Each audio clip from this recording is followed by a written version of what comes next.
குருவடி சரணம், திருவடி சரணம். ஆக்கமும் ஆன்மீகமும் ஓர் அற்புதமான தொழில்கள். நேர்களே, டிப்ஸ் பார்ப்போமா? என்ன அப்படின்னு கேட்டிங்கன்னா, 2 பாதாம் பருப்பு எடுத்துக்கோங்க, ஒரு அத்தி, ஒரே ஒரு முந்திரி பருப்பு போதும், பிஸ்தா 2 எடுத்துக்கோங்க, அதோட கொஞ்சோண்டு பூசணி விதை போட்டு, கிஸ்மிஸ் பழம் கருப்பு 2 எடுத்துக்கோங்க.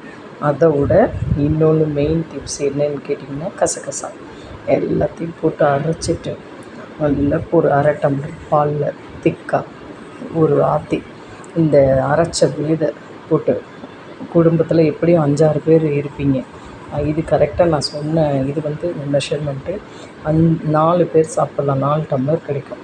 1 டம்ளர் பால் எடுத்துக்கோங்க. நல்லா திக்காக இருக்கும், நல்லா தூக்கம் வரும், நல்லா இந்த என்ன சொல்லலாம், ஒரு வில் பவர் கிடைக்கும், செம்மையாக இருக்கும். இதை செஞ்சு பாருங்கள் நேர்களே.